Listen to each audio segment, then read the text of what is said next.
I don't know whether this will encourage you any. I think it's cooler up here than it is downstairs, if that helps anyone. Tonight we have a rather tricky subject, so I suppose we might as well dive into it and hope that the warmth of the evening will not cause too much psychic fatigue at this time. We are working this evening to determine, if possible, the processes of the subconscious mind in relation to man, and as I termed it, nature, by which we mean those forms of life in which intelligence is possible, but which are not human, according to our understanding. In the last 25 years, we have tried to be very objective on the subject of the human mental activity, and the most concise statement to summarize the general conclusion is that mental activity is now regarded as a form of motion, that it is tied with the concept of movement, and that therefore thinking is a kind of qualitative motion, not from a place to a place, although thought may direct bodily motion from a place to a place. But in itself, thought is a motion from a condition to a condition, from a previous state to a present exertion toward a subsequent condition. If, therefore, we regard the possibility of thought process being a process of motion, how does it differ from every other motion that we know in nature? Well, we observe that that kind of motion, which we term intelligence or intellectual motion, seems to be eccentric in one particular. Instinct can cause things to infinitely repeat themselves. But when, in the process of motion, from a previous toward a subsequent state, the moving object or the moving being is subjected to a crisis, to an unexpected or an unusual condition, then we begin to see traces of true mentation.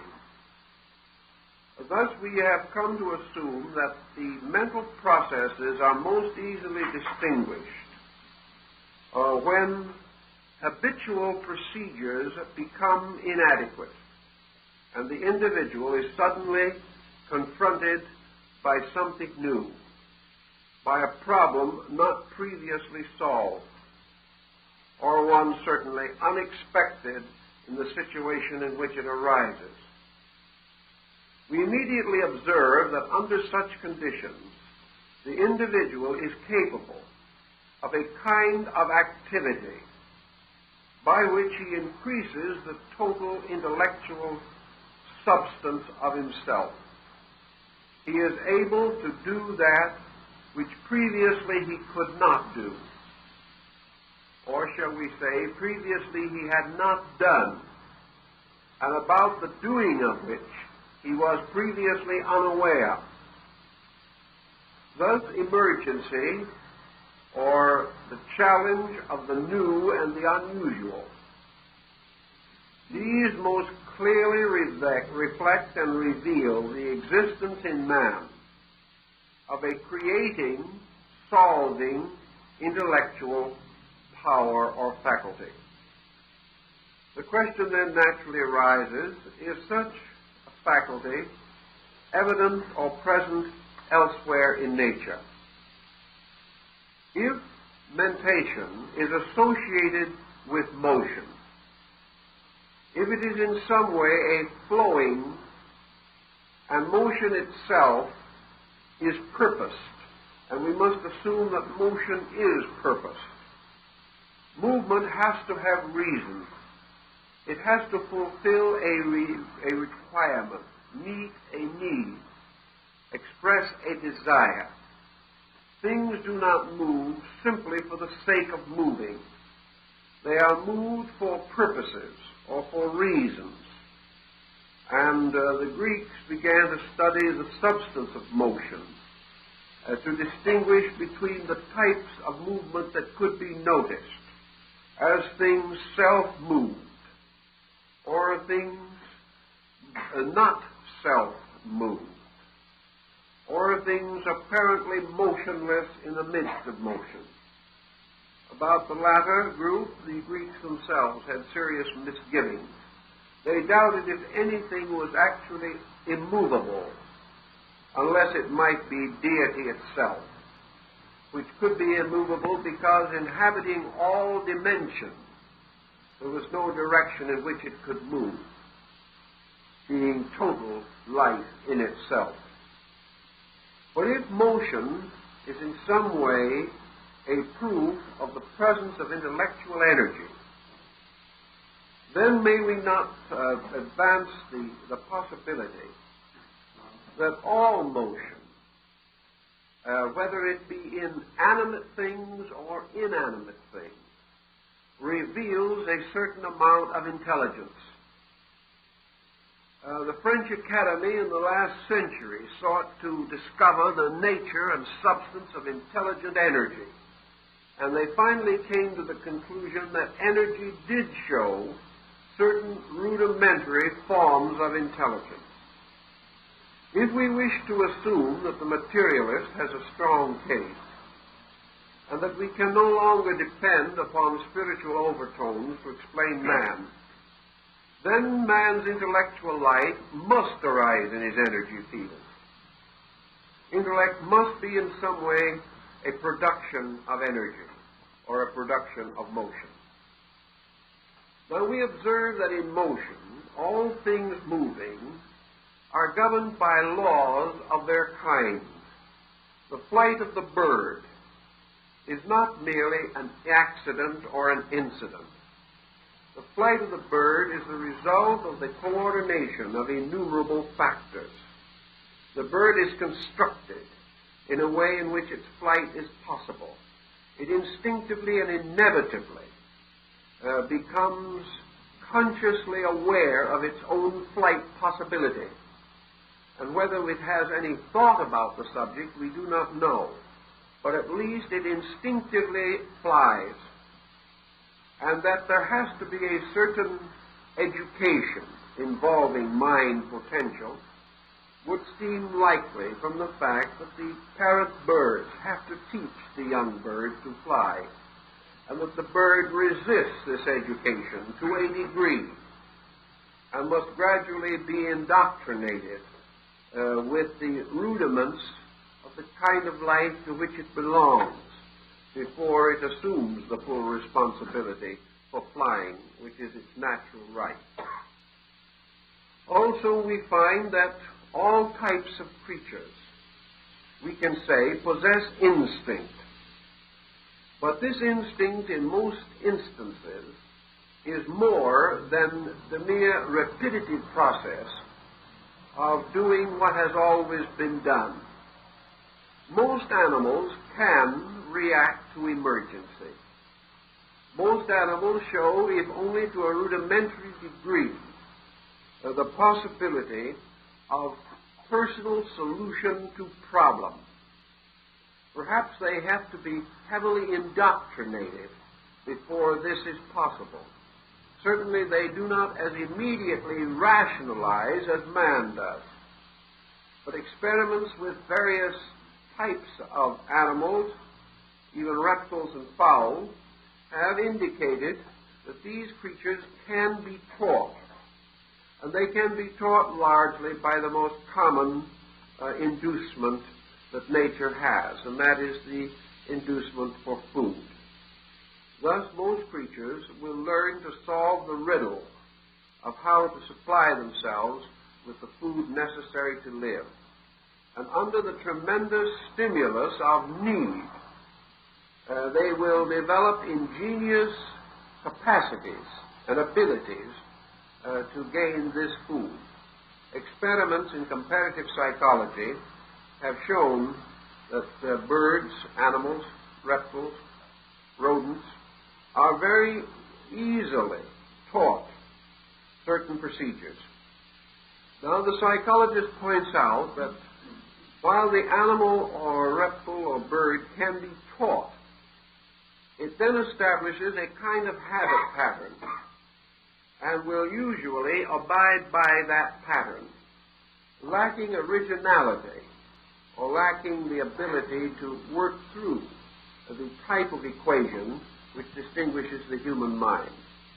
There is, however, evidence to sustain the belief that in the animal kingdom there are advanced types, and that these types can gradually be trained or can be unfolded by various inducements until they reveal many of the mental aptitudes, abilities, and thought powers associated with the normal life of man, and can be given an intellectual existence equivalent to a 6 to 8-year-old human child. Therefore, we cannot say that the intellectual faculty is entirely absent. Now, when we start working with less animate things, let us take almost any kind of structure you wish to consider. For example, plant life, which is still, however, more or less animate. But let's go back to minerals and the cleavage of crystals. In this procedure, there is a definite indication of law and order. We would be very unhappy indeed if any of the reasonable patterns of consistency upon which we have learned to depend should suddenly be reversed. The falling object reaching the ground, the experiments of Galileo with the pendulum, the various motions of the heavenly bodies, the inclination of the Earth's axis, all of these kinds of things play a very large part in our lives, whether we know it or not. And we would be greatly dismayed if any of these procedures suddenly became eccentric or departed from their reasonable probabilities. We could be in serious trouble almost immediately if water did not consistently run downhill. This situation, however, has to do with motion. Now, what is it that prevents many of these motions from becoming eccentric? Presumably, the interaction of various factors. These factors working together seem to bind a particular form of life into a structure from which it cannot escape. Actually, however, we have no way of being certain that nearly every so-called lawful process in nature, any consistent methodology with which we are acquainted, any procedure that goes on through the ages, filling us with confidence that it will indefinitely continue, any such procedure may very well imply a motion with intelligence. We do not know that it does not. We assume that it does not. And we are against another subject of difficulty, even to the psychologist, although he is beginning to sense its implications. The only thing we can seek for in estimating the intelligence of other forms of life is the kind of intelligence which we ourselves possess. It is conceivable that there are other entirely different types of intelligence, that the tests of our intelligence may not exhaust that which can be considered the true expression of intellect, that what we have is a highly conditioned form of intelligence we know. And as we study it more and more, we realize something else, namely that gradually what we call intelligence has been conditioned perhaps from an original pattern of instinct. Today, the intelligence of the average human being is not strictly his own. His intelligence is derived from a variety of factors and circumstances moving in upon him. For example, his intelligence might be seriously injured if his memory failed him. And yet memory and intelligence cannot be regarded as identical. What we call intelligence is often merely the folk way of solving a situation or problem. Less and less are we actually required to express individual intelligence.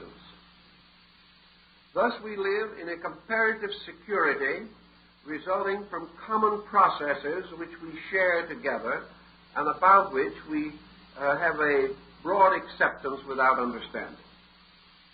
Deprive man of all of these additional outside modifying conditions and block out of him the memory of them, leaving him only with a primordial group of faculties with which to work. And it is quite certain that his reflexes might not be at all what we assume they will be today.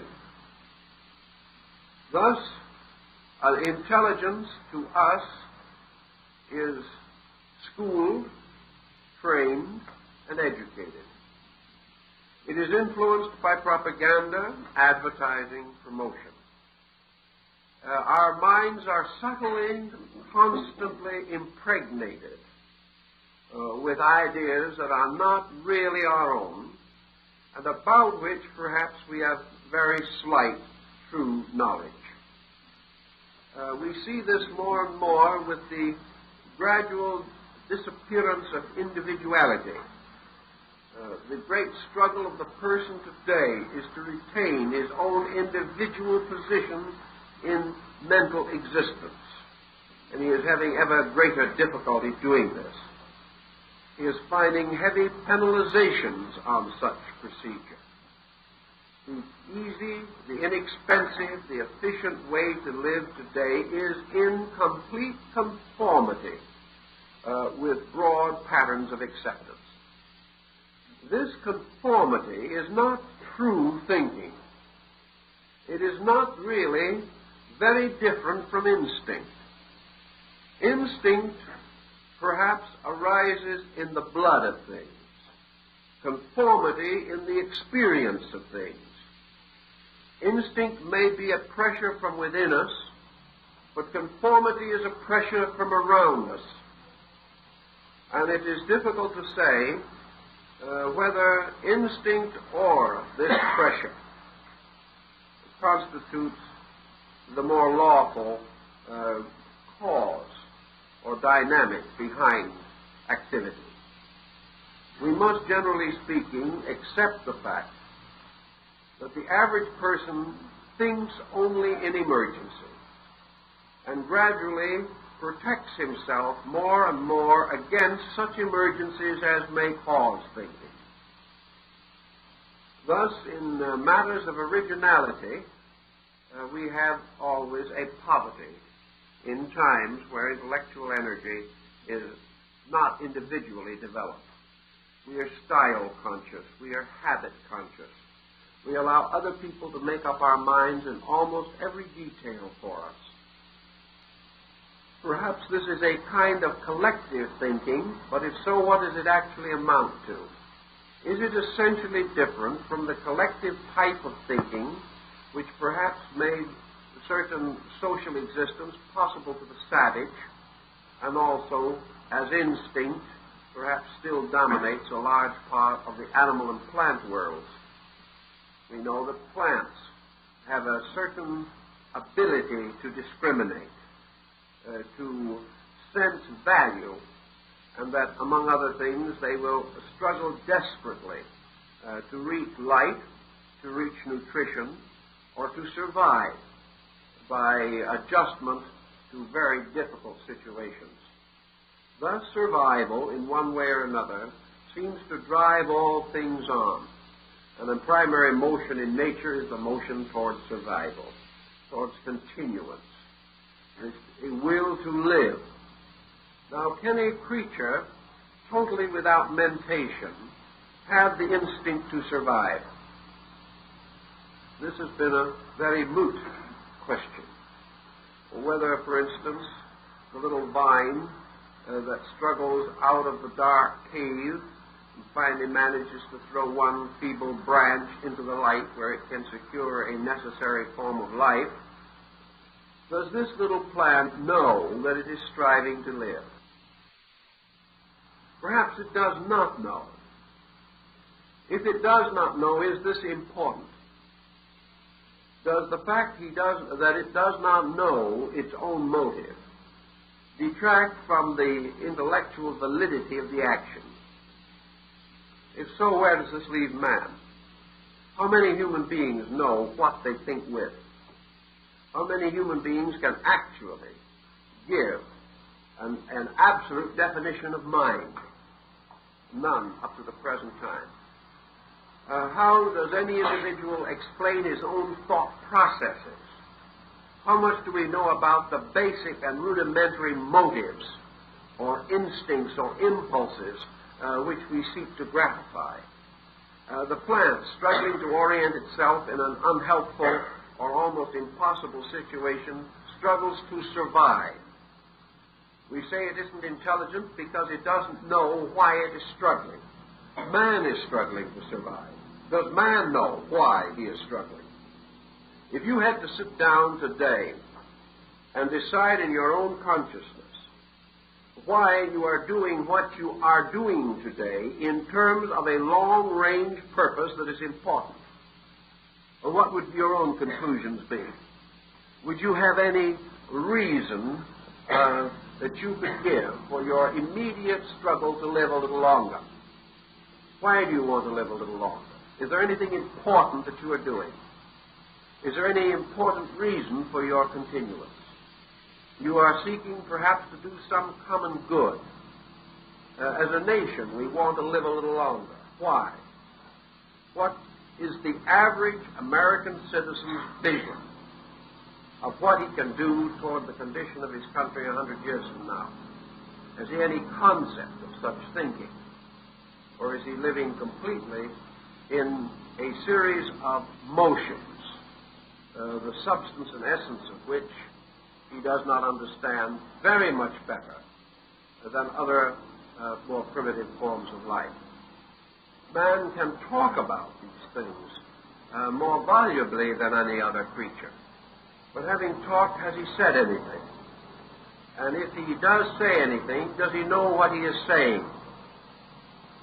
These questions affect psychological thinkers and, by extension, philosophical thinkers, because as yet there's been no way of successfully differentiating between psychology and philosophy, and we sincerely hope they will never find one, because without philosophy to give it purpose and meaning, psychology will never solve the enigma of the human mind with which it is so profoundly concerned.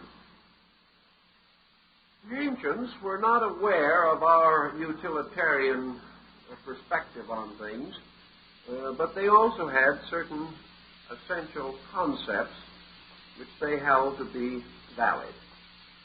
To ancient man, particularly I'm thinking of the classical Greek culture at the moment, mind was a kind of psychic entity. Mind was a being. Mind was not merely a condition of physical energy. Mind was not a byproduct of function. Mind was a superior kind of creature inhabiting a body.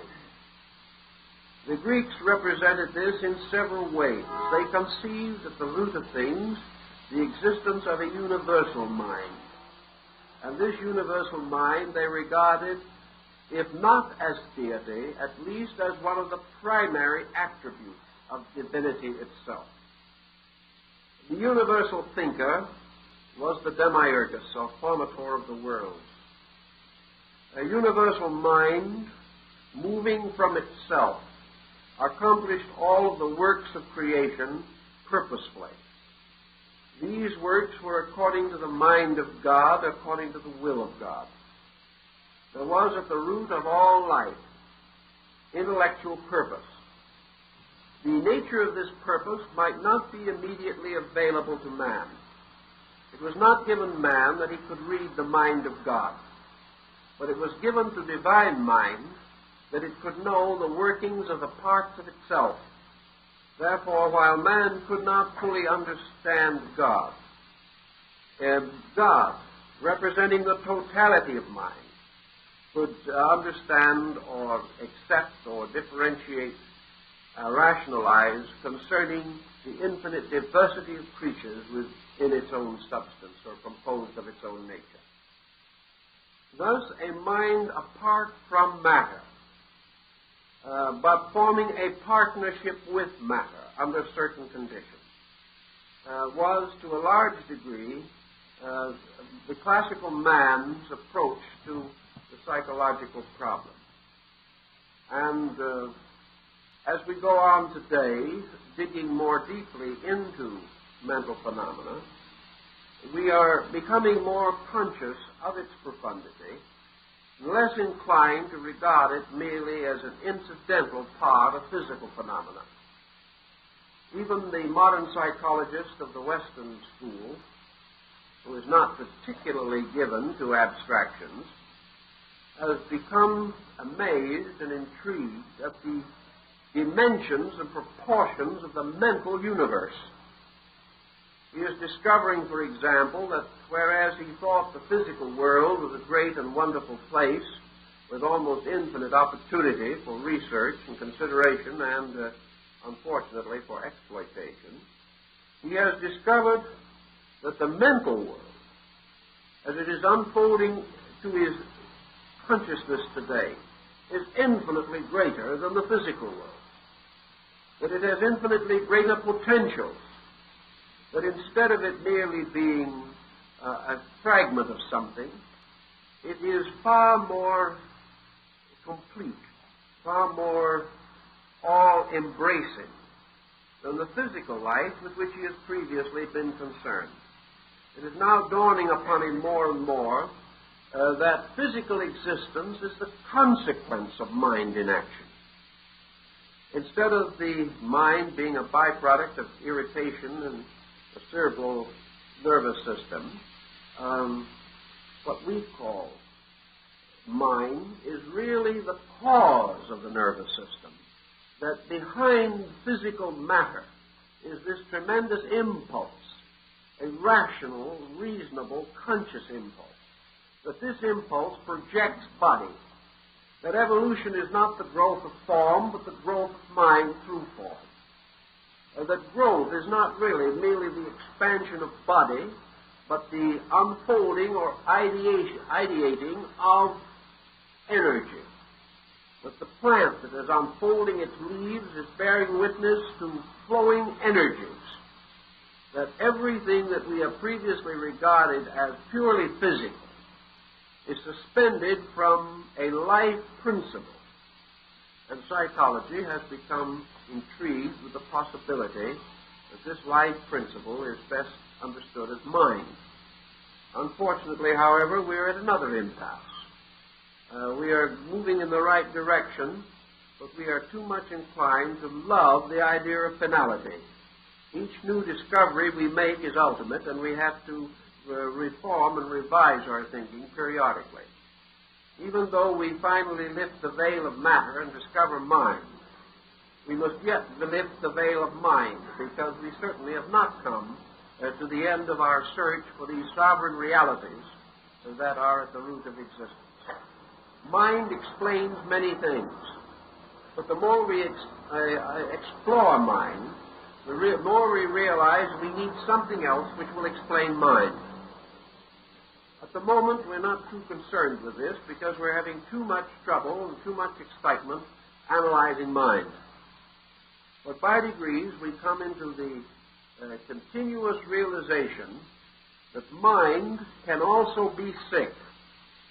And we have a new perspective the idea of the mind being responsible for many of the forms of sickness that we have previously assumed originated in the body, and that health is more a psychosomatic problem than we've ever previously realized.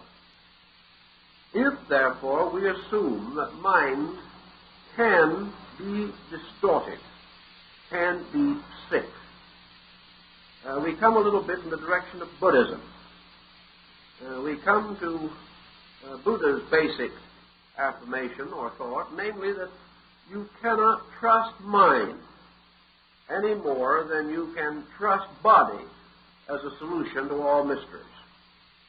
We really believe that when we understood body, we would understand man. This has not proven to be true. We now firmly hope that when we understand mind, we can explain man. This will not be true. When we understood body, we explained body and needed something else. When we understand mind, we will explain mind and need something else. And this has always been the human experience in the search of knowledge. Actually, at the moment, we are already beginning to sense that mentalism as a science, that this science of attributing everything to mental phenomena, is beginning to weaken, that it is already showing distinct indications of insufficiency. We are gradually being forced to come back to the old terms that we hoped to discard long ago. We have to begin to think now of the possibility of a spirit or a consciousness behind mind. We have to realize that if mind can be sick, that the health of the mind must be assured by something superior to itself. That if the mind can be caused to depart from law and order, then the mind is not law and order. If the mind is capable of deviation from the reasonable, then the mind and the reason cannot be regarded as identical. If the mind can disobey truth, then mind is not aware fully of the nature of truth. And truth itself is greater than the mind. We have already come to the rather distressing opinion that with the mind we are not going to discover truth, for the reason that it lacks the faculties and the experience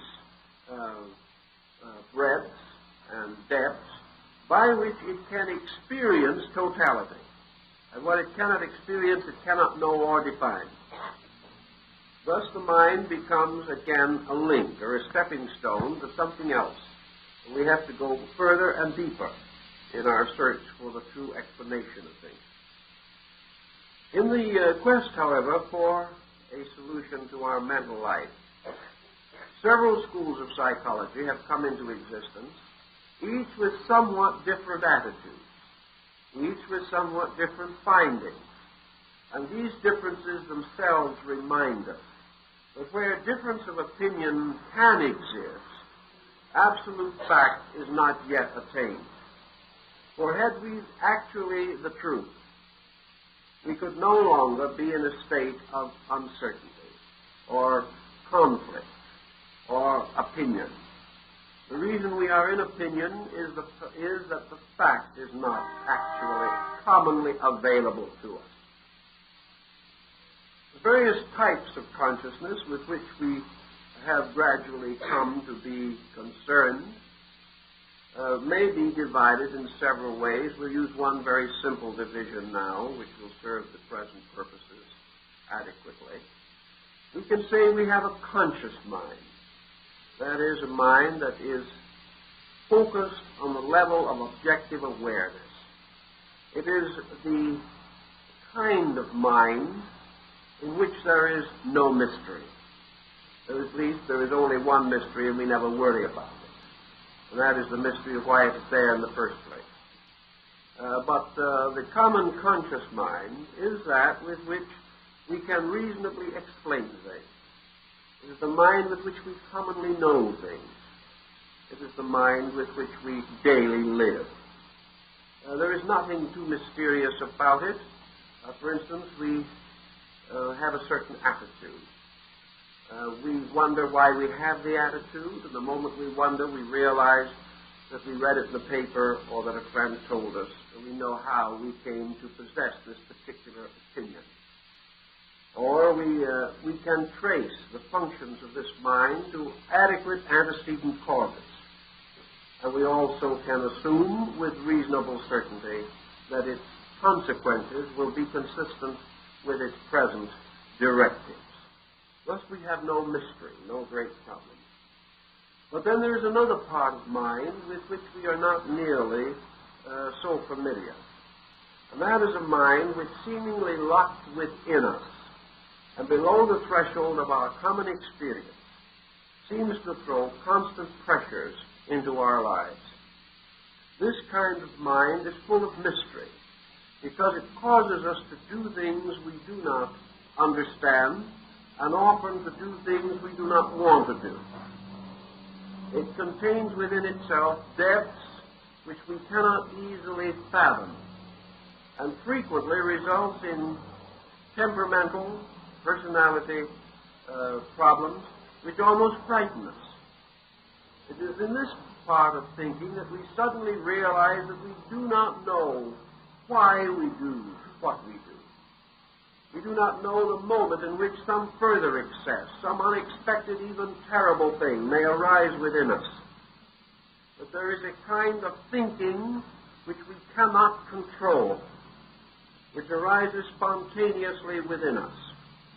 And that this thinking is, for the most part, somewhat less on a moral and ethical level than our common conscious thought, as we are generally aware of it. We have a good many examples of this, and in this particular problem, psychological and psychical things seem to come very close together.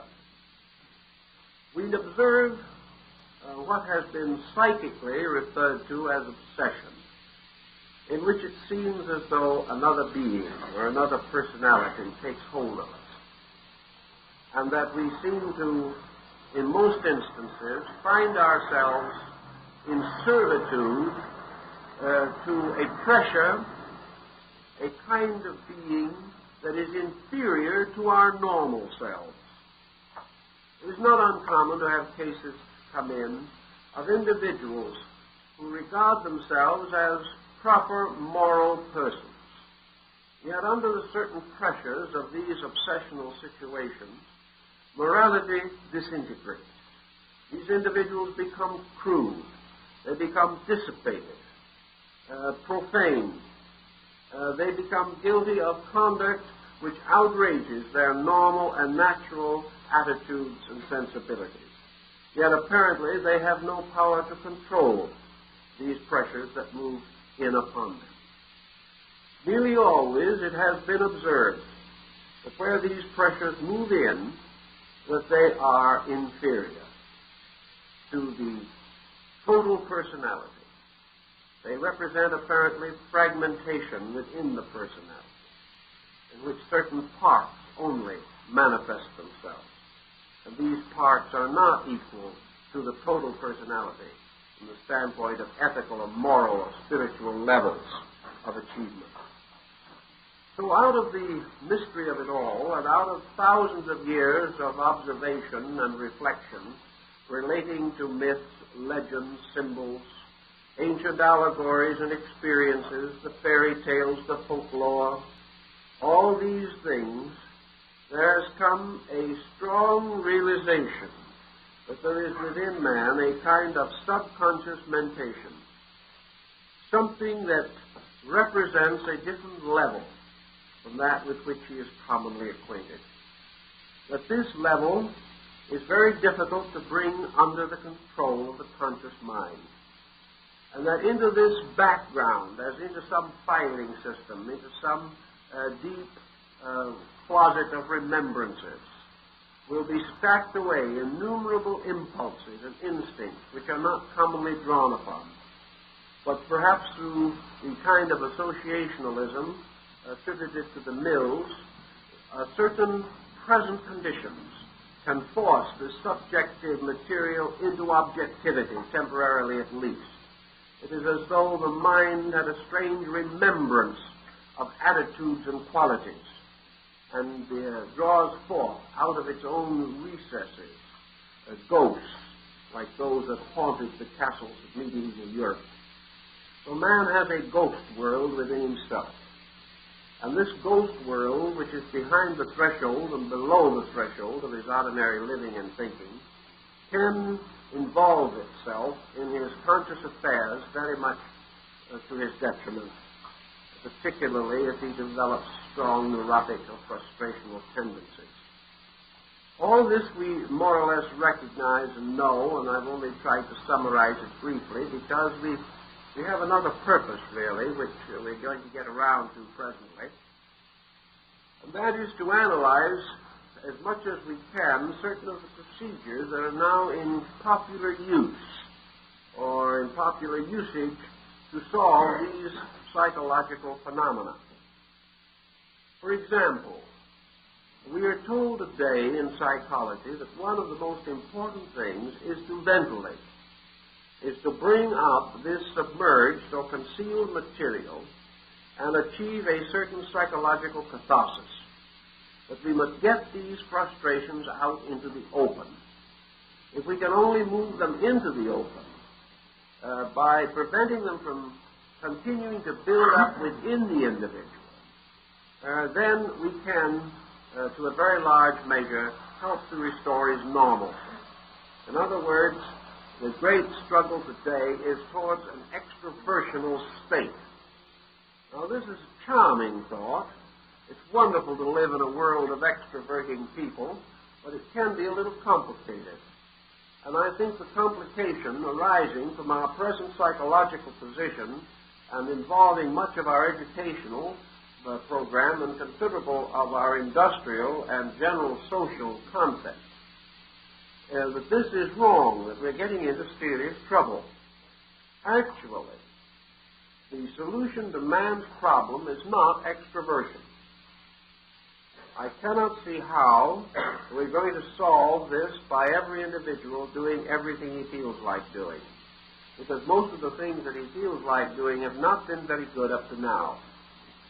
Another point is that most of his frustrations, his neuroses, and his difficulties have arisen from doing what he wanted to do, regardless of whether it was wise or not. Mistakes got him into trouble, and the continuation of mistakes will not get him out of trouble. It certainly is not desirable to lock the person into a strong frustrational position in which he will simply continue to be neurotic. What the individual profoundly needs, and what he is not getting, as far as I'm able to observe in any adequate measure, is what might be termed basic psychological education. He needs to know a lot more about himself, and he needs to recognize the importance of governing himself. It isn't catering to himself that is going to restore him. It is learning to become the active director of his own conduct. And this is what, up to now, psychology is not doing. The result is it will take a person with a frustration or a neurosis or a complex and will perhaps take a year or two, maybe longer, in an effort to work out this problem. Very sincerely, very honestly, tries to bring the individual into a better adjustment with his own inner life.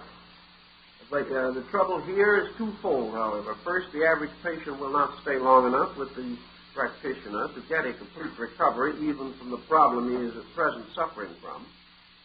And in the second place, this specialized treatment of a specialty or a situation does not actually equip the individual to cope with other situations totally different which may arise at any moment.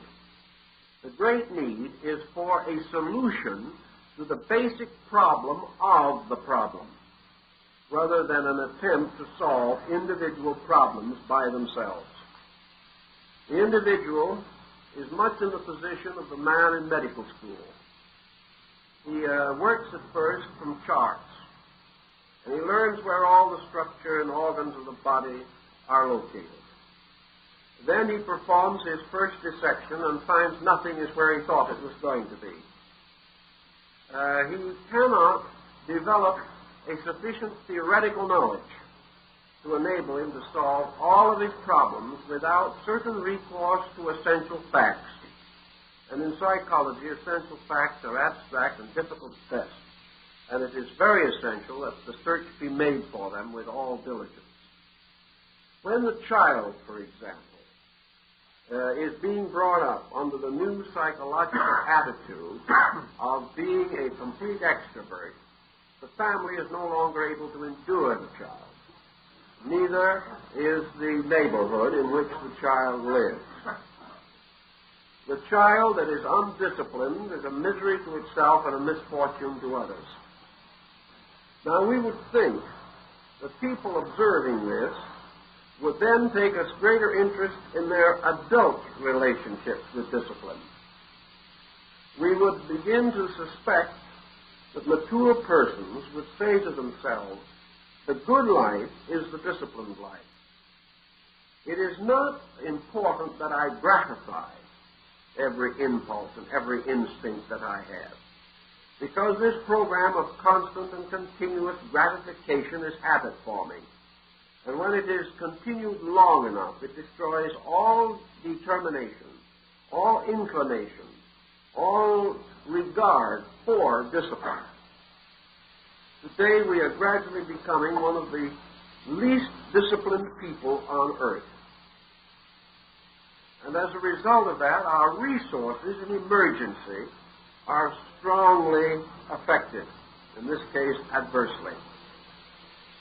If we wish to assume that there is within the individual a subconscious nature which is a bit of a reprobate, or certainly with strong inclinations toward delinquency, which most people must, under pressure, admit to be the case, then the problem is the re-education of this internal life. How did we make it in the first place? How did we get an interior nature full of frustration and full of negative circumstances? The materialistic psychologist will tell that one of two causes had to be responsible, either heredity or environment. The hereditary factor is open to considerable consideration and discussion. Environment, perhaps, can be regarded as a strongly modifying factor. In fact, some schools are satisfied merely to base their entire case upon the importance of hereditary modification or direction of conduct.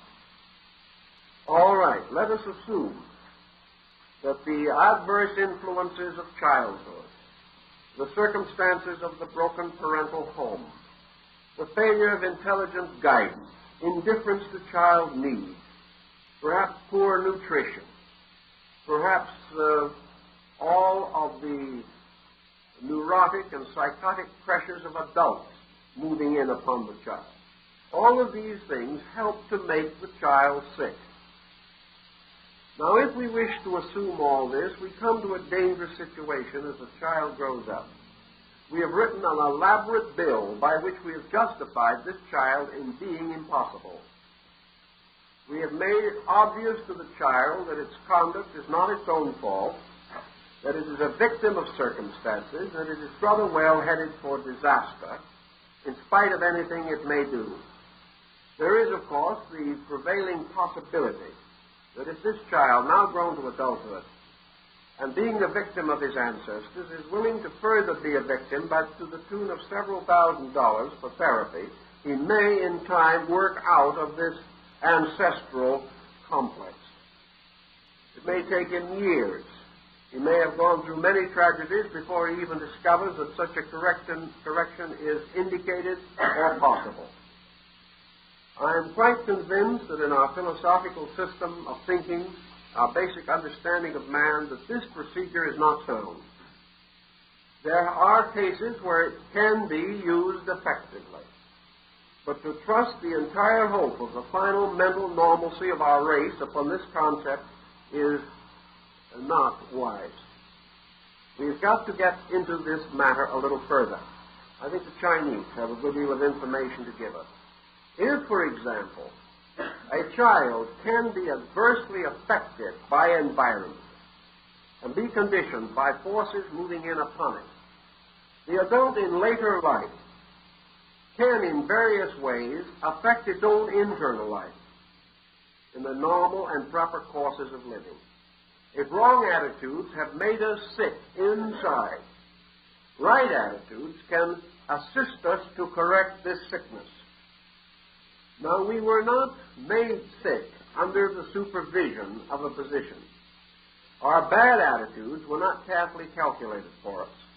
We just accumulated them, gratifying our own habits and attitudes and desires. Actually, therefore, the correction is not necessarily a matter for a trained person. The correction is the individual's ability to recognize his own faults and do something about them. He knows more about himself than any other person can know. It will require hundreds of hours of analysis for a good psychologist to find out as much about an individual as he actually knows himself, if he is willing to admit it. I've talked to a great many persons in trouble who blame their condition upon ignorance. But when you sit down and study through with them, the average person knows what's wrong with him.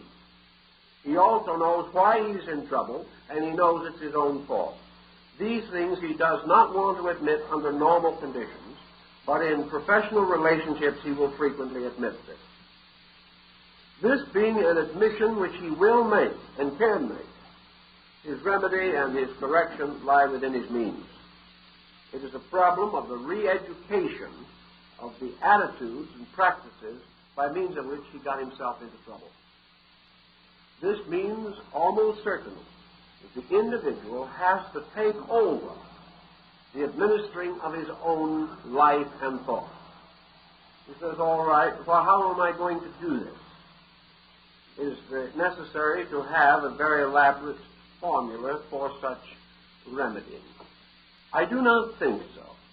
The average person is not psychologically sick because of strict adherence to a formula. His psychological difficulties are due to a heterogeneous series of factors which have transformed his inner life into something of a mess.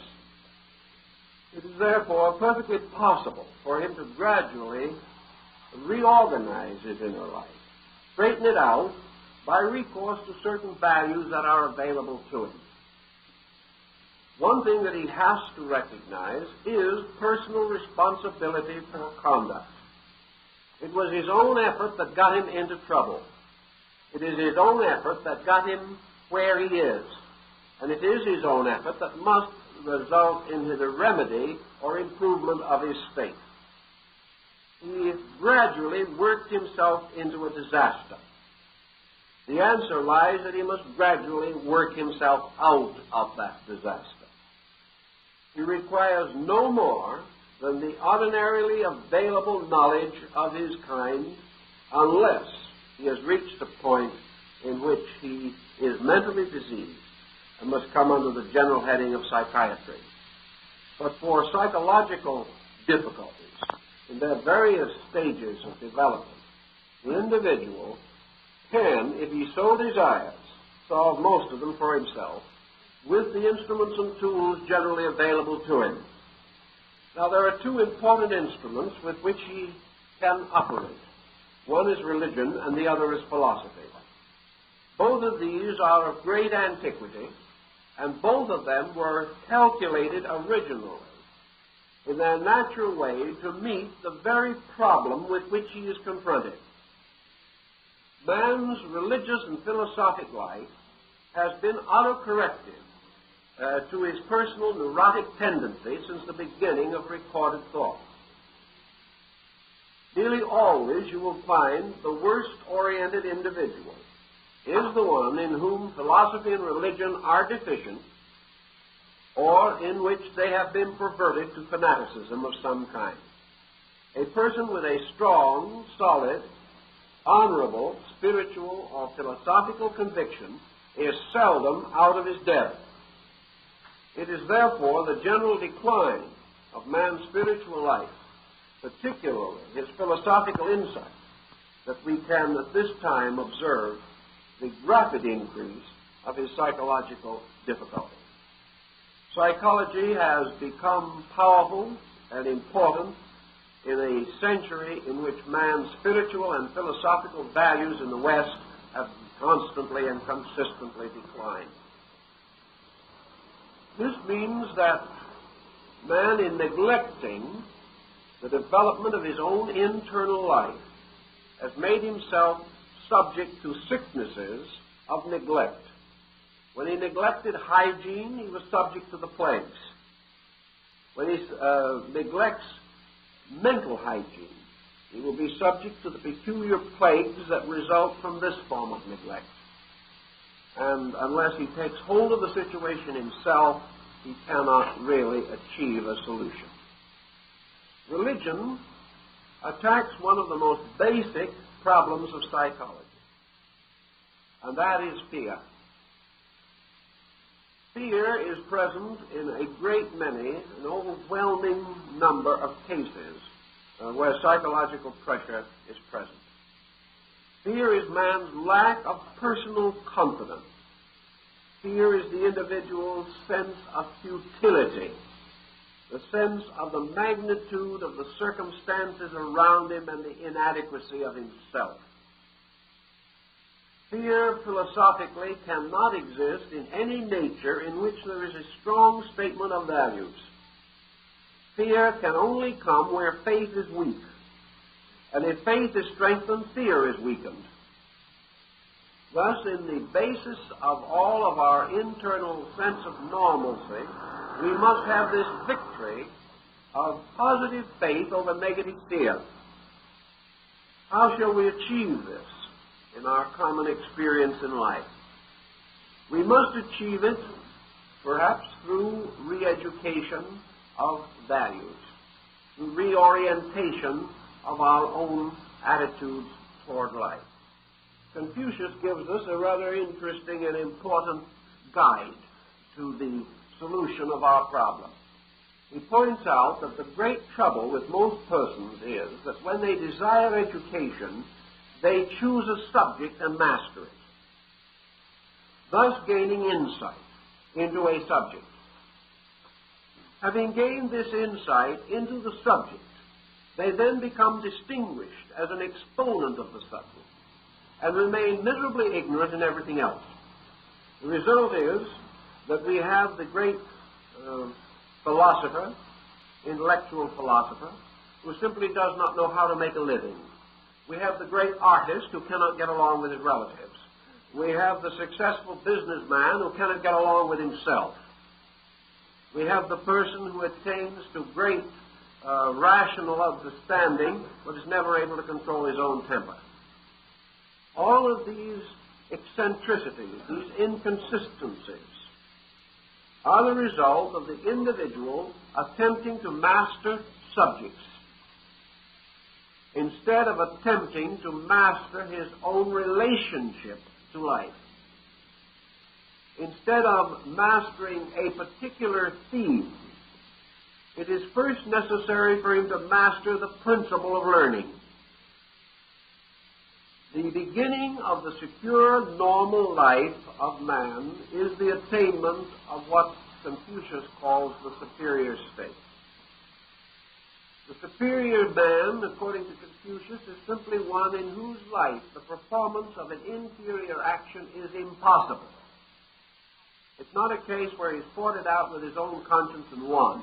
It's simply impossible, because the instinct to inferiority has ceased.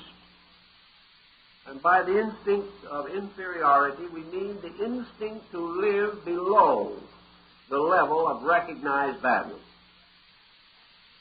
How then would you attain to this particular desired state of recognizing value, of becoming the superior person? Confucius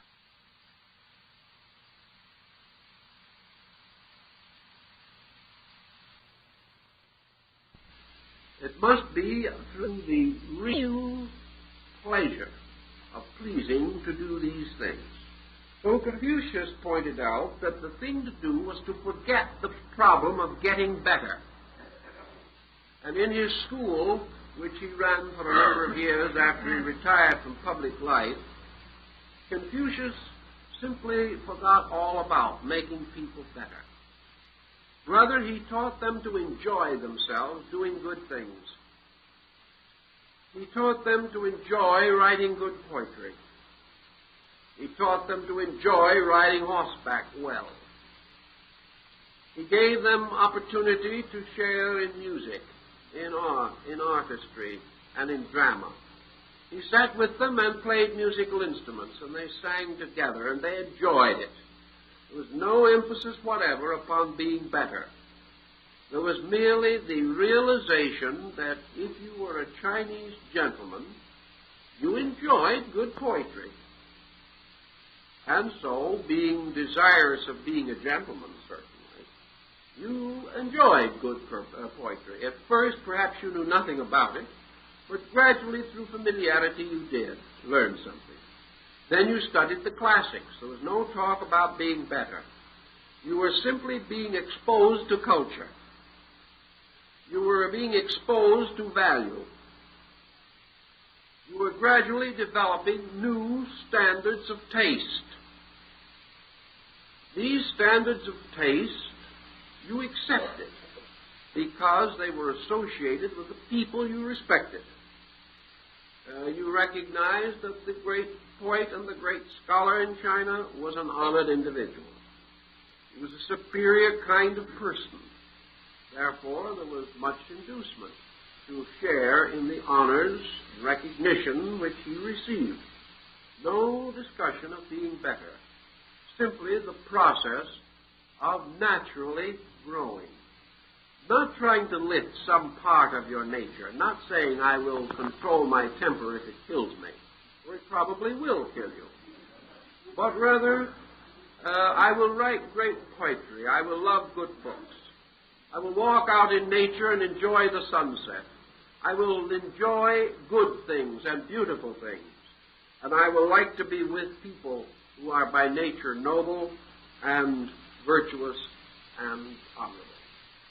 So by degrees, Confucius, as he explains it, lifts the total nature. He doesn't make one part of the mind stronger than another. He simply lifts all of the consciousness until the individual becomes a little ashamed to do things that are not consistent with his new appreciations, his new values. He finds it a little more difficult to be dishonest if he truly loves beauty. He finds it a little more difficult to be unpleasant if he really wishes to be regarded as an admirable person. And by degrees he grows. He overcomes these negative qualities simply by inviting himself to a larger understanding of life. He simply does the things more and more adequately, which he has a desire to do. Confucius talked to his disciples, or those who came to study with him, and he found that even those of comparatively mediocre personal attainments had certain desires, certain hopes, certain things which they desired mostly to accomplish. One of them wished to be a good horseman, and this was what was emphasized. Because in horsemanship came sportsmanship. And as Confucius pointed out, a man who is a good horseman respects his horse. And a man who respects his horse will respect another man. Gradually also good sportsmanship came in. And the man who believes that the best rider should win the race will also believe that the best thinker should have the office.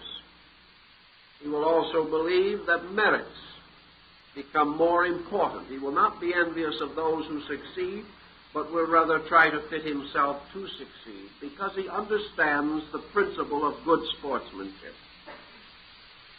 Thus, in various ways, the individual raises his general attitude toward life.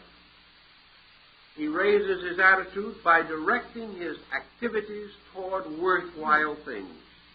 Most neurotics have no worthwhile activities. If they have any, they have overworked them or perverted them until they have lost their worthwhileness. The individual who has an activity as a desperate escape from something will never function normally. He will destroy the very remedy which could help him. If, however, having certain restrictions or limitations or problems within his own nature, he seeks a broad, deep compensation through properly selected activity, he will find that by gentle direction he can lead his life into more profitable channels. Thus he can work with the powers and principles that he has. As he goes on, depending more and more upon qualitative value within himself, philosophy will no longer be a long and difficult word that he is afraid of. He will reach for it and reach for true religion because he has gradually built within himself the kind of consciousness that needs these things. They will no longer be forced upon him as therapy. He will instinctively and inevitably choose them. As his own nature, under a certain broad directive, is given an opportunity to unfold according to its own laws and principles. Health is the natural state of the body. Normalcy is the natural state of the mind. And this state is most easily restored and most quickly restored by permitting normalcy, by gradually causing the nature to direct itself more and more toward normal expression. A gentle leadership toward normalcy is much better than a violent correction. The individual will discover that he can, in most cases, solve his problem. That his subconscious mind is not going to continue to betray him unless he continues to feed it. If he continues to pour mystery into it, if he is surrounded by circumstances which he regards as dishonest, if he continues to see himself as a victim of this or that, if he lives in a universe which is not rational, and material science takes rationality away from the universe, if he feels himself the pawn of accident, or the helpless victim of outrageous providence, if these emotions are within him, he will be sick. He cannot help it. He will regard his condition as hopeless and will dissolve in his own doubts and depressions. Therefore, he has to gradually work through an active philosophy of life. He has to recognize that without rational directives, without convictions that are stronger than circumstances, he can never be truly healthy. Now, a great question has arisen in psychology, and it's being argued all the time, that man may, in his search for some spiritual integrities upon which to build a foundation for life, fall into superstition. That some of the things that he believes may not be ultimately true. That his faith may be wasted on something that is not worthy of his faith. I do not think that this is nearly as important as we make it sound. I don't think the ultimate integrity or validity of a belief is its primary value. We know we live in a relative world, that man is internally incapable of an absolute knowledge of value. Therefore, it is quite possible that what he believes today must be reformed tomorrow. But this does not mean that a belief is not valuable. If the belief is basically beautiful, if it is basically constructive, if it impels the individual to that kind of conduct which restores normalcy and makes him a better citizen, then I think Lord Bacon was correct when he stated that there is no superstition worse than believing that everything is superstition, and that it is far better to believe all the fables of the Koran and all the mysterious stories of the Talmud than to believe that this universal fabric is without a soul. In other words, we must nearly always believe something. When we believe something bad, we are neurotic. When we believe something good, we are no longer a neurotic. We have courage, we have values, we have expression, we have confidence. And in these strengths, we find the possibility of more adequate and more normal personal function. So I believe that the answer to a large number of these questions that psychologists have been working with lies in the reorientation of the total person, educationally, philosophically, scientifically, religiously. A reorientation in which a new standard of value is made available to the individual. Nothing in the form of our material dilemma can be solved without a better standard of value than we have now. And if we are going to solve world problems, we must use the same instrument that we would use in solving individual problems. We are sick when our standard of value is not strong enough and not high enough. We are well when our standard of value is bigger than ourselves and continually challenges us to grow and to become more than we are at any particular given time. So the ventilation of our subconsciousness can in many ways be affected by a mystical equation. The ancient peoples had the realization that you could re-indoctrinate this internal part of yourself. The meditative disciplines, the various sacred arts and sciences of ancient peoples and Eastern nations, by means of which certain internal life was strengthened. These disciplines certainly were calculated to make a distinct change in the subconscious life of the individual. Self-discipline and spiritual or sacred exercises and rituals also affect this subconscious pattern. They set themselves in it just as excesses and mistakes have set themselves in it. They strengthen the internal life, and it is quite possible that there is a wonderful power by means of which man is capable of completely redeeming and regenerating his own internal life. Perhaps this is the alchemistical transmutation of base metals. Man does not have to go on being a neurotic indefinitely, nor does he have to depend upon a mechanical formula which may or may not actually meet his needs. Neurosis is a challenge. The moment the individual is unhappy, there is something wrong with his mental and emotional life, just as surely as the moment he is sick, there is something wrong with his physical habits or his physical economy. Unhappiness is a symptom. It is a symptom of being wrong in something. No one can be miserable and right. No one can be correct and be in trouble all the time. Consequently, we must accept unhappiness or disunity of our inner lives, lack of peace of mind and peace of soul. We must accept these obvious weaknesses as indications of sickness within the psychic life. Perhaps the sickness is not dangerous or deadly, but it is present if we are not at peace with ourselves. Again, as we have noted before, this comes into rather violent contact and contrast with our modern thinking.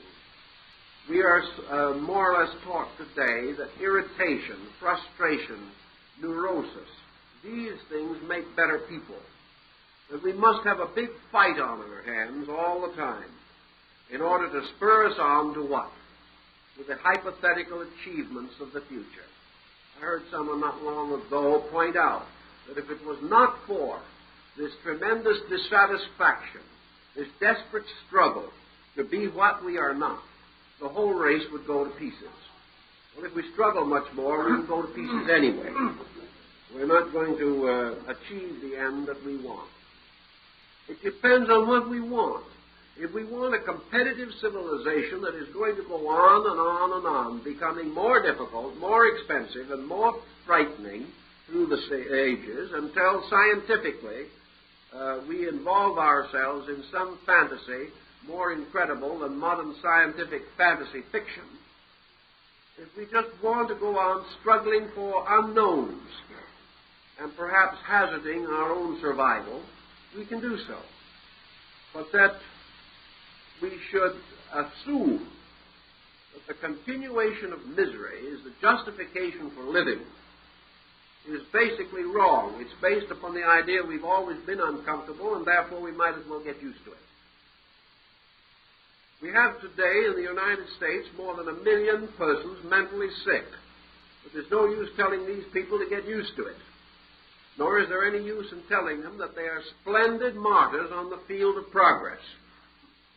There is no use telling them that they may never be well again, but that 1,000 years from now we will reach another planet in a steel projectile because of the tremendous kind of stress that wrecked them.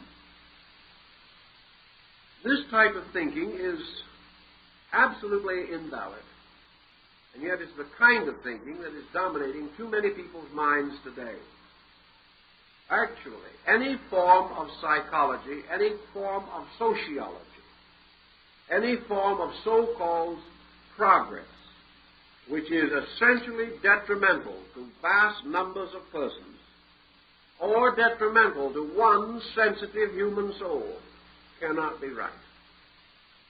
It is simply that we accept these things because we've never known anything else.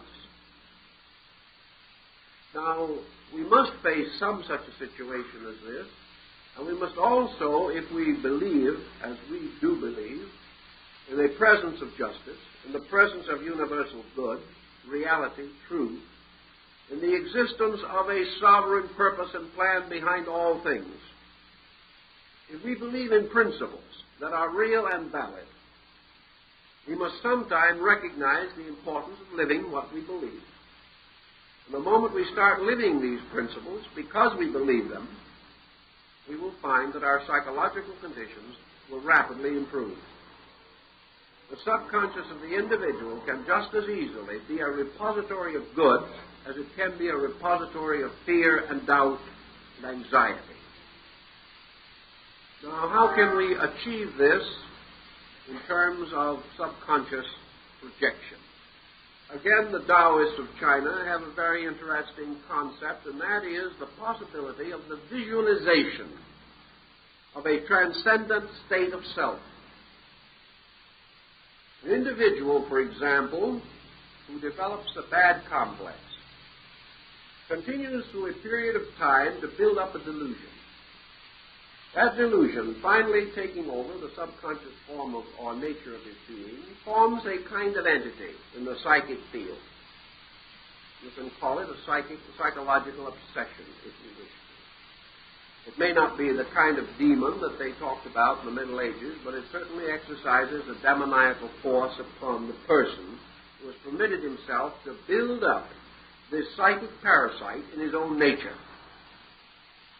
If, therefore, a person can build a negative entity which can ultimately destroy him, is it not also possible that the subconscious mind of man has a purpose? That this purpose is not merely to make him suffer. That the subconscious mind of man is also the greatest potential source of growth, if he can cause it to retain certain values that are essentially right. Thus, the re-education of the subconscious can be conceived as possible. The Chinese believed that it was done by means of visualization. They believed that it was perfectly possible for the individual to internally visualize himself as he should be, visualize the values and purposes and qualities of his true life. In other words, visualize his true self. Visualize himself much in the aspect of Emerson's Oversoul. Visualize himself as a divine being, a being living at peace with all things, a being dedicated to the service of good, being, existing and abiding continuously in the presence of the divine love and the divine will. That this being is a sacred and immortal self within man, the transcendent self, the God self. But this God self is also accessible to man. That this God self can be created in the subconscious just as easily as the demon self. Just as surely as the individual may gradually come under the obsession of a tyrannical part of his own subconscious, so he can come also, as the Sufi and the Dervish and other mystics have found out, come into the presence of a magnificent, illumined, internal subjective. But this subconscious life of man is also a magic garden which he builds within himself, that he transforms and transmutes his own subconscious by filling it with beauty, understanding, love, and piety. That he gradually also creates within himself an inner life in which he can live. That he builds out of this psychic nature a kind of magic garden like that of the troubadours. That here in the courts of love he can abide in a spiritual communion. His inner life, instead of being a madhouse, becomes a cathedral, a chapel. And as going into himself, he finds there peace instead of confusion. Gradually, this internal self becomes an archetype, a leader in the direction of positive growth. And the so-called subconscious mind of man then almost becomes a superconscious structure. It becomes the basis of his courage rather than of his fear. It becomes the basis of his growth rather than of his sickness. And the way in which this change is accomplished is through the establishment of the nutritional habits by which the patterns are cast into the subconscious from the conscious. If these things must come out, they must first go in. And that part of our consciousness which is due to experience moves from the outside in and then from the inside out again. If, therefore, we move from the outside in constructive and idealistic value, and that takes up its repository in man, this in turn moves out once more into objectivity as a source of inspiration rather than as a source of fear or doubt or sickness or destruction. It is not, therefore, necessary to assume that this subconscious must always be burdened with difficulty. Now, the problem of the subconscious brings with it another equation, and that is the possibility of the existence of a collective subconscious. Namely, that there is in the universe itself a stratum which corresponds with each of the individualized functions or powers of man. It may therefore follow that if there is a conscious mind in man, that this conscious mind is derived from part of the conscious mind of the world. If there is a subconscious mind in man, that this also reflects or reveals in some ways the subconscious mind of all nature. And that from this subconscious mind of nature, man receives impressions or impulses from archetypes, or from the great plans and patterns of life. Let us then assume what we have to assume, namely that man's mind, conscious, superconscious, subconscious, unconscious, whatever department we wish to consider, that this mind is not primary but secondary, and that behind this mind is something else, which we might term consciousness, or perhaps more correctly, being. Certainly Buddhism would not permit it to be regarded as consciousness as we know it, but rather a state of inevitable and eternal existence. If then there be a source in man, or by means of which man is brought into awareness with natural cause, with archetype, with divine purpose, or the oversoul of nature, as may be implied from archetypal dreams and archetypal experiences of one kind or another, then it would appear, as Dr. Jung points out, that this subconscious mind is like a deep pool, and that occasionally something will break off at the bottom of the pool and gradually float to the surface. and that pressures or circumstances or forces long and deeply hidden may come up gradually to our awareness from deep sources previously unsuspected. Therefore, we can assume, if we wish to, or at least suspect, that there might be something in the subconscious content of man other than merely the consequences of his own mentation. Assuming that there is a strata that is really a constant circle, vicious or otherwise, of his own mental psychic operations, perhaps there is something else. Perhaps the lower, deeper, and innermost parts of the subconscious are in some way connected with or associated with a still deeper and more recondite level of natural existence. Perhaps there is a divine will or a divine plan that impresses itself upon the deeper parts of man's consciousness, particularly the subconscious or unconscious parts of the psyche, and by so doing gives man an awareness of spiritual extension or an awareness of cause beyond his normal human capacity. We cannot say that this is not true. We can say that there are instances beyond question of doubt in which something superior to the purpose of the individual was impressed upon him through archetypal dreams. We may assume, of course, that this superior thing is a part of his own nature, a higher and a more divine part, which he perhaps never contacts except through the phenomena of the subconscious or unconscious minds. Perhaps only in archetypal dreams does the will of his own total being become known to him symbolically, emblematically, or figuratively.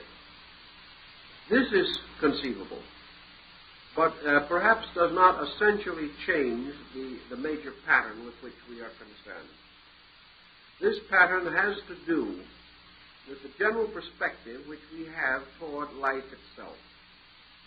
Let us assume for a moment that the subconscious or inner part of ourselves, below and behind the threshold of consciousness, as we daily exhibit it, is older, deeper, and in many ways more valid than consciousness. That consciousness is merely a manifestation, a small part of this deeper thing coming to the surface of our awareness, and that for every moment of consciousness, man has a tremendous power of unconsciousness, which is not vacuum, which is not absence, which is not darkness or negation, but a state of a spiritual existence below the threshold of our definition, something that we cannot immediately cognize. If then such is the case, there is every possible reason to suspect that the so-called unconscious or subconscious may have tremendous values. Supposing the great conflict that we have today is due to the fact that man objectively is violating certain principles and laws of his own subconscious. Supposing man as a subconscious being, rooted in nature and law, deriving certain inner counsel or inspiration from higher levels of interior recognition. Suppose this conflict is between what man internally knows to be right and the frustration of a program or pattern which he consciously accepts but which subconsciously he cannot accept. Is it possible that our trouble today is that our external life is simply not acceptable to our internal understanding? That we are gradually divorcing ourselves more and more completely from our own internal. That actually, with this procedure, which we call living today, this entire total expanse of life with which we are familiar, has nothing in common with the essential purpose of consciousness. We may pretty well assume that this is so. The reason why we may assume that this is so is because we are aware that the motions of consciousness are not identical with the motions of thought, and there is no reason to assume that there is a dependency of one upon the other.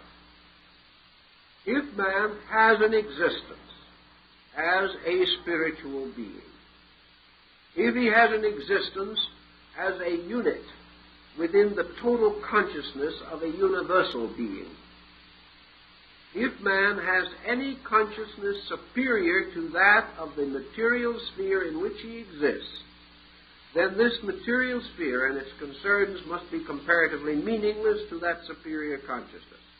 The only possible and reasonable relationship between them is that man is here for the purpose of certain experience growth. That the individual exists in the dream only in order that he may be impelled to awaken from that dream. That nothing that relates to an eternal existence can be justified or satisfied by present levels of conduct, except the implication of essential growth itself. The only thing that man can really do in this world that is important is become better. The only thing he can do with this world that will help him is to gradually and magnificently outgrow its limitations. By becoming better, we do not necessarily mean egocentrically searching out its own salvation, but through whatever activity, through service, through even martyrdom, through the greatest impersonality and detachment, but by whatever virtue appears to us to be most virtuous, man fulfills himself in this world only by the fact of becoming a better being. All other values relating to this world are at best indirect attainments. They do not contribute to the principal motion of man. For the last several thousand years, not long ago, just a few days ago, I was making quite a survey of the history of the Ottoman Empire and its effect upon the rise of North African and Near Eastern culture. It's quite a book, it's quite a study. And one of the things that you learn almost from the beginning, and you never have to unlearn anywhere during the procedure, is that you are going to be confronted with an endless pageantry of human selfishness, stupidity, greed, lust, and pillage. And you're not disappointed. A good sultanate or a good caliphate in that particular period was an island of grace in an ocean of blood. There were only a very few really outstanding, benevolent persons. Yet all these persons who lived and suffered and died, who conspired to destroy each other, who aspired to some small gain, who lived by making life unbearable to others, all these have come and gone, and they are the story of man, the story of this tremendous uselessness, this tremendous waste of energy, this constant emphasis upon selfishness in a world in which selfishness can never win anything except a magnificent mausoleum. If man internally knows this, and if he has any consciousness superior to his objective consciousness, he must know it. If man knows this, there in itself is a magnificent reason for a wholesale neurosis. The only answer that can protect man from neurosis under such reasoning is a still deeper reasoning, by means of which he discovers that all of this terrible travesty, this incredible disaster, as our human mind and thought interprets it, is a necessary part of an essential growth. We cannot but remember the thinking and the wonderful words of Vyasa in certain sections of the Mahabharata, where he explains how all of these phantoms of life and death, the phantoms of killing and being killed, are all strange dreams and illusions, and that out of the entire mystery of life comes the final realization that nothing is lost, nothing dies, nothing actually fails. This tremendous internal insight must also lurk somewhere in the rudimentary basic parts of man's consciousness. For without such basic instincts, he could scarcely survive the tragic weight of his own errors. Somewhere all of this is locked in man's mind, or it could not come out through the voices of the poets, through the great religious revelations, through the magnificent philosophies that have led the world. Men know these things, but they are not able as yet, apparently, to organize this knowledge into a program of personal conduct. Yet today we are training people, thousands of them, to be counselors, to be psychologists, to take the places of the old counselors that men knew. That instead of going to the family minister or the family doctor or the village judge, we now go to the counselor. We go to him primarily to get over a trouble that presently burdens us. But we cannot get over this trouble merely on a mechanical, physical, materialistic formula. This trouble is deeper than this. This trouble goes to the very root of our own consciousness. This trouble goes into the frustration of the individual who is not able to grow and be himself, perhaps does not even know how to grow. So a complete and total reorganization of our educational outlook and our approach toward life, an education based upon an idealistic foundation, is the only adequate solution to our problem. We can never limit man. We can never make him sufficiently physical so that he will forget that behind this physical being there's something else. There's something that is starving and dying for expression and release. And this struggle between our subconscious pressures and our conscious living may be quite different from what we have generally presumed that it is, or assumed it to be. But this conflict goes into the deepest stratum in which is locked, perhaps, the only real knowledge we have, the knowledge of our own purpose and destiny. This is not consciously available to us, but is unconsciously present as an equation. It is this unconscious equation that makes us forever dissatisfied, makes us forever like the story of the pilgrim in the hymn of the robe of glory, ever seeking something greater, something nobler. And like Odysseus returning from the Trojan War, forever sailing in quest of our own native land from which we have departed. This search for home, this search for spiritual value is always a search within. And this search within now takes us to the threshold of an infirmity. And perhaps this infirmity tells us most clearly what is wrong with us, because it shows us that we are so living on the outside that the inside of the cup is not clean. It shows us that instead of being able to turn into ourselves as we would enter into a place of worship, we go into ourselves as into a strange sickness and must seek to escape from ourselves constantly in order to escape from this sickness. Man, the noblest creature, with this tremendous potential that he possesses, is actually afraid to search inside of himself. He's afraid to let down the bonds and barriers which he has built, loose the torrents of his own internal dissatisfaction. He is unable to curb or check the measure of the sorrows and pains and pressures that are within him. This should not be, and psychology should be among the first groups to work with this particular equation. I rather like the thinking from a psychological standpoint on this of some of the early Buddhist doctrines, where I feel that in many respects the Buddhists and Vedantists are very close to the true answer to the entire mystery. We wonder sometimes why nearly all religious and philosophical groups of antiquity, and even of the modern world, have recommended a kind of asceticism. We wonder why they advocated that their disciples depart from worldliness and seek quietude in the deserts or in monastic orders or in convents or places of seclusion. This idea of giving up the world.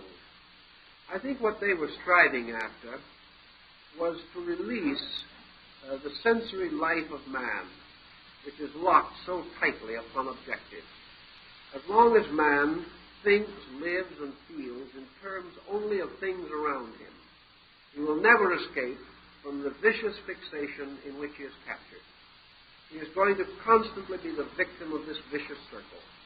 He will never be able to turn with relaxation to himself, and he will never be able to enter into himself and find there anything that is pleasing to him, while his inner life is loaded only with the reactions of his physical intensities. Most of your great mystical teachings, your Sufis, dervishes, Druzes, and many other sects, have emphasized that as man relaxed the pressures of externals, he at the same time became capable of living with himself. The moment he was not fighting things on the outside, the spirit of war died in him. The moment he was not under the pressures of jealousy and greed and fear and doubt and worry, when these things ceased, his inner life became immediately more placid. Quietude then came from the relaxing away from the intensities of personal attachments and interpretations. In our Western way of life, these intensities are increasing every day. And attachments, of course, can be those of negative fear. I've received a half a dozen letters in the last 3 months of individuals in a state of complete terror over the possibility of atomic warfare. These people are frightened to death. They are not going to wait to die naturally or supernaturally from the bomb. They're going to kill themselves in the meantime. They are completely terrified at the possibility of the destruction of themselves by this form of warfare. Yet these same persons are comparatively indifferent to the fact that if there is no bomb at all, they will also destroy themselves. Bomb or no bomb, they're going to be in trouble. Because the fear they have of the bomb is merely a redirection of a fear that they have previously had in everything. Fear will destroy them, not the thing which they fear. And while an individual fears, he is never sure of life, and he is never able to release his own internal into a state of security. It is quite possible that the individual may sometime be faced with great physical crisis.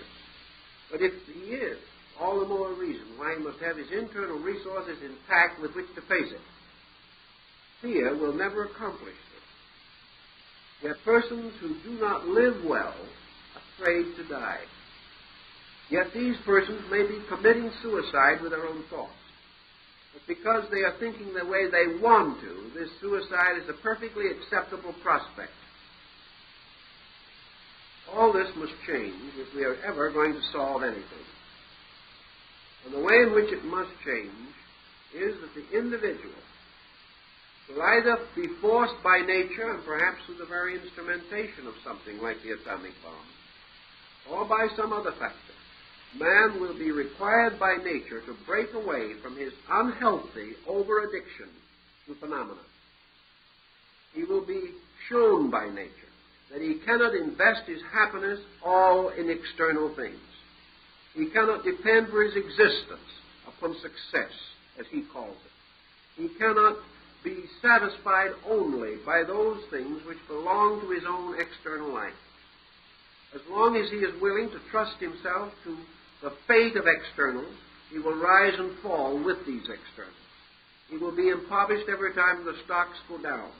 He will have a momentary flurry of exultation every time they go up. But whether they rise or fall, he will ultimately destroy himself, or he will pass out of this life impoverished because his mind has been on the wrong things. Psychology should teach us to reintegrate around standards of essential value. Should teach us that once we have integrated our inner lives, we can then administer any external thing with reasonable security. It is not that man has to give away everything he owns and become a mendicant. It is that the individual must have value within his own nature. And having attained integration, integrity in himself, He can use all the privileges of living without abusing them. He can solve the problems of material society because he has integrated himself. But without this internal integration, he cannot survive any of the shocks or stresses which naturally come to him. Consequently, it is possible, in fact very reasonable, to assume that man's subconscious mind, which has been plaguing him, is also a plastic substance, which, if it is properly molded, will be the heroic shape of strength within himself. That which is the fear demon is also composed of the same substance as the hero of the world. Man's heroic self can also be internally visualized, built, strengthened by an understanding of the laws governing the power of mind and memory. The subconscious, therefore, can be gradually transformed into the powerful directive which, moving out into his external life, will put it in order. When the subconscious mind is as strong in virtues as it is now strong in pressures, the individual will live a healthy physical life. Integrities are without pressure. Pressures are without integrity. We cannot have both. As long as we are moved from pressures, there is something wrong. We are moved without knowledge. Education, in the true sense of the word, removes pressure. Any individual who is pressureful is ignorant, regardless of how much he knows in terms of schooling. Pressure is chaos within self. And this means that the person has not integrated his own cosmos. He is not master of his world or master of the sphere of life in which he exists. All these things tell us, as the Zen-shu points out, that man's mind is performing tricks on him. The mind is indeed the possible slayer of the real. The mind is indeed one of the most subtle of all instruments. It is part of the power that still works for good while ever scheming ill, as Mephisto says in Faust. The mind of man is a wonderful servant and a horrible master.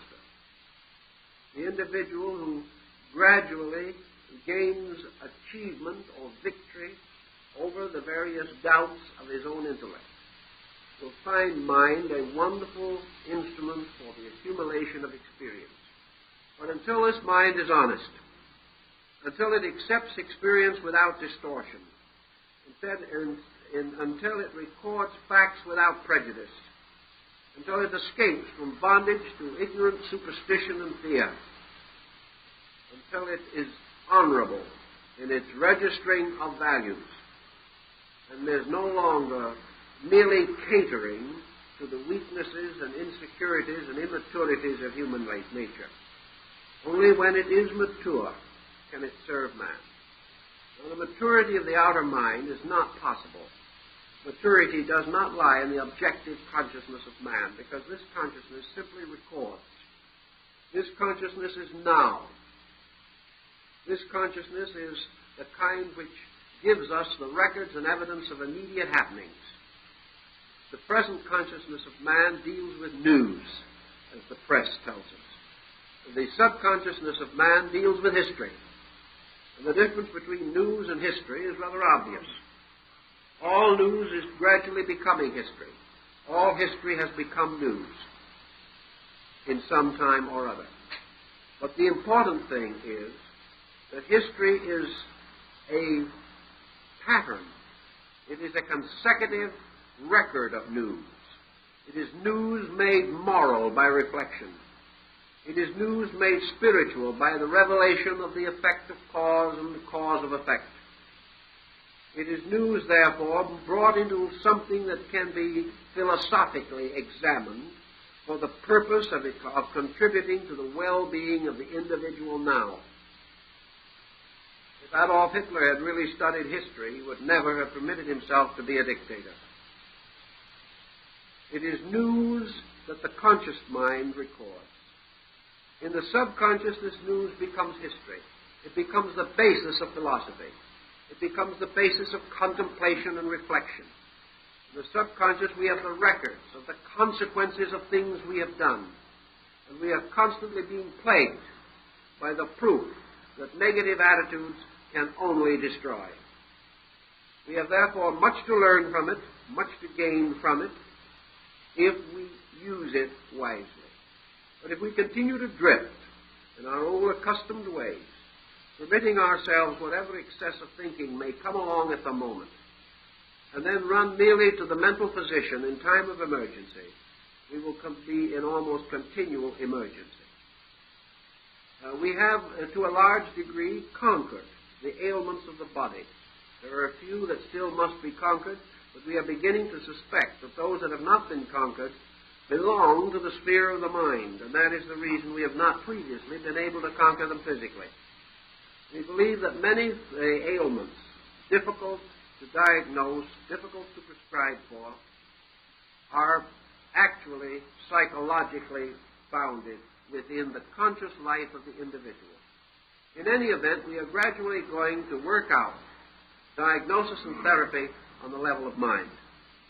We are going to gradually be able to take care of certain problems of the mind with more efficiency, more understanding, more wisdom than ever before. But just as surely as we do this, we are going to develop a new group of ailments. They are not going to be physical, and they're not going to be mental. They're going to relate to something else. They're going to relate primarily to the interval between man's conduct and the universal law in which he exists. There's going to be finally a group of ailments that will be corrected by only one thing, and that is man's voluntary obedience to the divine plan of which he is a part. Also, man's voluntary dedication to self-education until he knows what that plan is. He is going to find that the end of religion is to obey the law. He is going to find that the end of science is to find out how to obey the law completely and efficiently. And that the end of philosophy is to discover the rationale by means of which it becomes evident to all thoughtful persons that obeying the law is the greater good. All of these processes mean that first we must obey the laws of the body to be healthy physically. Then we must obey the laws of the mind to be healthy mentally and psychologically. Then we must obey the laws of the infinite, which is beyond these other factors, in order that we may have total adjustment with consciousness. Now, it might seem that these laws of the infinite are a long way off and represent a further state of development far from our present condition. But these three steps are present every day in our lives. Each one of us must obey certain physical laws now in order to remain healthy, and obey certain other physical laws, such as those of traffic, if we wish to remain alive. We must also obey certain psychological laws. We must obey those laws which have to deal with certain repressions, certain frustrations, certain inhibitions.